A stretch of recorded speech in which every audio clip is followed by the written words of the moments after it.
Guccifer 2.0 is back, but few are buying what they're selling. Experts continue to warn of Russian information operations directed against the perceived legitimacy of U.S. elections. International norms of cyber conflict. IoT-based DDoS concerns rise with wide distribution of MIrai source code. Flashpoint finds Floki Bot for sale in the underground. More trouble for Yahoo, M&A News, and a dating site is breached.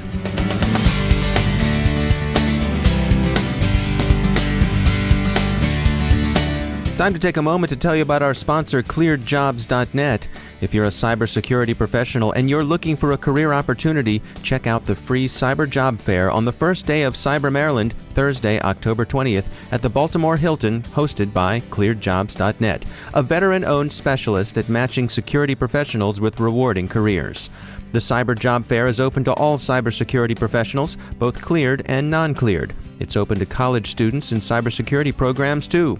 You'll connect face-to-face with over 30 employers like Swift, DISA, and the Los Alamos National Laboratory. You can also tune up your resume and get some career coaching, all of it free, from career expert and Air Force veteran Patra Frame. To learn more, visit clearedjobs.net and click Job Fairs in the main menu. Remember, that's clearedjobs.net. We'll see you in Baltimore, and we thank clearedjobs.net for sponsoring our show.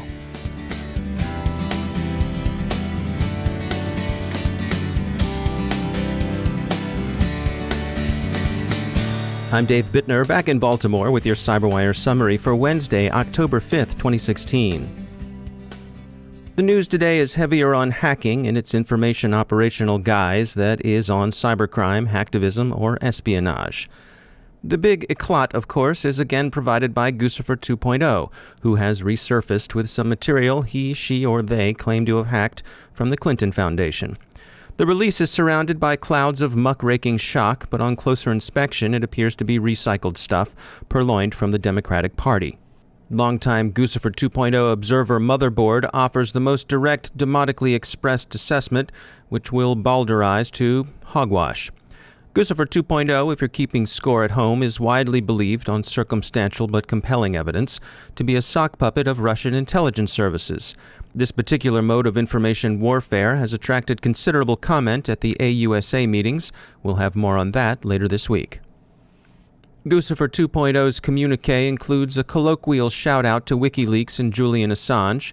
WikiLeaks reiterates its plans for weekly data dumps through the U.S. elections, and U.S. fears of election hacking are now centered on the possibility that confidence in the vote's legitimacy could be eroded. In some quick notes on more traditional cybercrime, it's clear that the Internet of Things botnets are, by general consensus, the new normal in attacks on businesses. The gaming industry, dependent as it is on high levels of access, is particularly concerned, but the worries extend to businesses generally. Too much commerce is transacted online for anyone to be blasé about the DDoS threat. Flashpoint warns that a new exploit kit, Floki Bot, is out in the wild. An evolution of Zeus with a noticeably improved dropper, Floki Bot is available for $1,000 a pop on what Flashpoint characterizes as a high-end Russian criminal forum. In what is believed to be the first warning of its kind by a medical device manufacturer, Johnson & Johnson alerts users to the possibility that its insulin pumps are vulnerable to cyber attack. In more bad news for Yahoo, Reuters reports that the company engineered surveillance of its users' emails by U.S. intelligence or law enforcement agencies.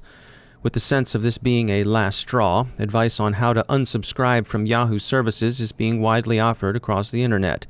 How this will further affect the company's acquisition agreement with Verizon is undetermined. Not all industry news is bad. Akamai has announced its acquisition of Soha Systems in an all-cash deal. Soha is a provider of enterprise secure access as a service.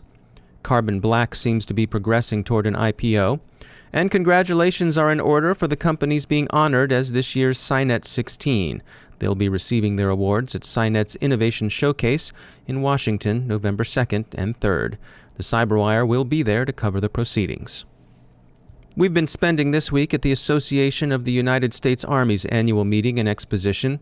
The experts and leaders speaking at the conference have expressed a very strong commitment to integrating cyber operations at all levels of conflict, from the tactical to the operational, when appropriate to the strategic. Several of the speakers have drawn a close connection among growing urbanization worldwide, the continued failure of states, and the coming pervasiveness of cyber threats and opportunities. Soldiers operating in urban areas, for example, can and should expect to operate under conditions of continuous electronic surveillance. This will shape the battle space in challenging ways. The greatest uncertainties, speakers have said, cluster around the survival or failure of the institutions in which the U.S.-led post-World War II security order has found expression: the United Nations, NATO, the European Union, the World Bank, the IMF, and others. These institutions are under stress, and their future is unclear. One area requiring clarity is the set of norms that will govern conduct in cyberspace. Professor Thomas C. Wingfield of the National Defense University was a principal author of NATO's Tallinn Manual, the most influential model for how such norms will look. He sat down with us at the Cyber Pavilion at the AUSA meeting to talk about emerging international norms for conflict in cyberspace. We've encountered an increased commingling of kinetic and cyber warfare, and we've heard a number of times that the norms of cyber conflict remain immature. Do you agree with that? I agree with it up to a point. The norms of cyber conflict are immature, but the norms of conflict in general are very mature. Most countries agree on most norms almost all of the time, and the trick is in applying those near universal norms to these new cyber targets and these new cyber problems. You're one of the authors of the Tallinn Manual, which has acquired the reputation of being one of the more comprehensive and influential sources of the norms in conflict in cyberspace. So how closely does the Tallinn Manual adhere to other earlier codifications of such international norms, the laws of armed conflict, the law of the sea, the just war tradition? Very closely. The whole point of the Tallinn Manual was not to write new law, but rather just take the core of existing law that almost all of the countries agreed on and apply it to a new battlefield. Just as we had the San Remo Manual apply law of armed conflict to naval operations, and the Air and Missile Warfare Manual do that for that area, it was just meant to take the part we agree on and apply that to cyber operations. I want to ask you about NATO's Article 5. Some of the newer members of the Atlantic Alliance have been on the receiving end of cyber offensive operations, and we're thinking of Estonia here. Would the alliance be likely to invoke Article 5 over a cyber incident? If it were sufficiently dangerous situation, if it caused sufficient damage, absolutely. We haven't seen anything in the purely cyber realm that would rise to what we'd call an armed attack, not even a mere use of force. So we're just at the very early stages. If it ever did get to the level of an armed attack, a smoking hole in the ground, a significant loss of life, then there's not a doubt in my mind that Article 5 would be invoked. Is there any sense or any belief that a cyber attack should require a cyber response? Under international law, there's absolutely no requirement to use a kinetic response for a kinetic attack or a cyber response for a cyber attack. Once an attack gets to the level, whether it's kinetic or cyber or a mix, gets to the level of armed attack, smoking hole, lives lost, then any mixture of cyber and kinetic in response is permitted, as long as it's proportionate and necessary and follows the other norms that, of course, we follow. There's a strong predisposition to not use kinetic if there's a way to avoid it, because it does result in a smoking hole in the other side. But there are also limitations the other way. Not using cyber weapons because, at least in our decade, they tend to be one-off type of weapons, and by using a capability, we give up a certain architecture of weaponry, and we prefer not to use those silver bullets just yet. We don't, from a legal perspective, it doesn't make any difference, and it's really more of an operational choice. I think that there are two things that are very important, at least in the legal world. One is the need to have an overlap between what the lawyers understand and what operators do. That's why we're hoping, as the next Tallinn Manual 3.0 is going to be an operational law handbook, we hope, that would look at these problems not from a law professor's perspective, but rather from the questions and problems that operators have now in this immature field. And we hope to be able to build the legal advice in cyber, as the U.S. Army does a great job of doing for the Operational Law Handbook for broad spectrum operations. The second thing, perhaps more interesting, is the rise of lethal artificial intelligence. We're legally responsible for what those agents do at cyber speed, and if they start causing serious damage or perhaps even loss of life in the not too distant future, the last human in the loop, the operator, the commander, we would be on the hook for what those things did in our name. So we would have to train them to know the cyber legal outer limits of what they could do, so we wouldn't end up as war criminals for releasing them into the wild. It reminds me of, Asimov's rules for robotics. Absolutely. We would start there and then add on the rules we give to frightened 19-year-olds that we send into combat. The same rules would have to be taught and burned into our AI agents, so that whatever else they did while they're fighting at cyber speed, they would not go afield of the rules that define us as us. Thomas Wingfield, thanks for joining us. It's been my pleasure. Thanks for having me. And finally, there's another breach in an online dating and adultery facilitation service. This one's centered in New Zealand and may have affected around 1.5 million users of the mobile apps Have a Fling, Have an Affair, and Hook Up Dating. Who knew the Kiwis were so frisky? If Kiwis weren't flightless birds, we'd advise straighten up and fly right, but we think we'll have to settle for walk the line.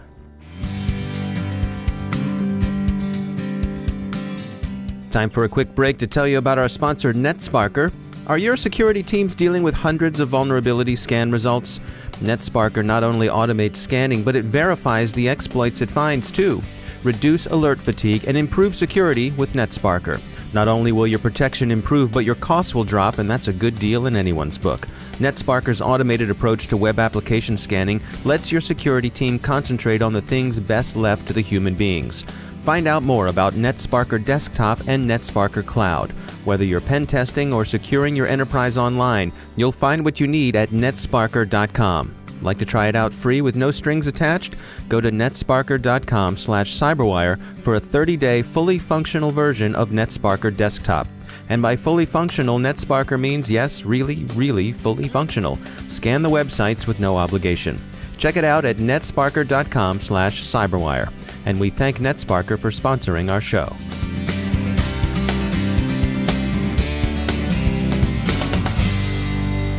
And I'm pleased to be joined by Emily Wilson. She's the Director of Analysis at Terbium Labs. Emily, you at Terbium spend a good amount of time monitoring the dark web. Help us understand, what is the difference between the dark web and the deep web? So first, kind of by way of definition, we think of the dark web as anywhere our clients wouldn't want to see their information appear online, whether for sale or for vandalism. And so that can include Tor hidden services, these password-protected forums, even some technically clear websites, actually where a lot of fraud lives, kind of top-level domains based in countries that don't care as much. Western Samoa probably isn't going to shut down your carding forum. And then the deep web really isn't as scary as it tends to be presented as. It's kind of anywhere a crawler, think of Google's web spider out indexing web pages, can't really reach. So anytime you log in and you're in a place that you can only access with your credentials, that's the deep web. Nothing scary or illegal about it by nature. So are there legitimate activities going on the dark web, or is the dark web pretty much all bad stuff? Well, not to tease out too much of a research paper we have coming out soon, but actually a fair amount of the dark web is legal activity. This can range from standard clear websites that happen to have, a version of their site up on a hidden service, Facebook, for example, or whistleblower sites where people can provide information, even just offbeat news sites talking about, what the government doesn't want you to know, or the UFO in my backyard, all perfectly legal activity. All right. Emily Wilson, thanks for joining us. And that's the CyberWire. For links to all of today's stories, along with interviews, our glossary, and more, visit thecyberwire.com. Thanks to all of our sponsors who make the CyberWire possible. The CyberWire podcast is produced by Pratt Street Media. Our editor is John Petrick. Our social media editor is Jennifer Iben. And our technical editor is Chris Russell. Our executive editor is Peter Kilpie, and I'm Dave Bittner. Thanks for listening. Because you're mine, I walk the line.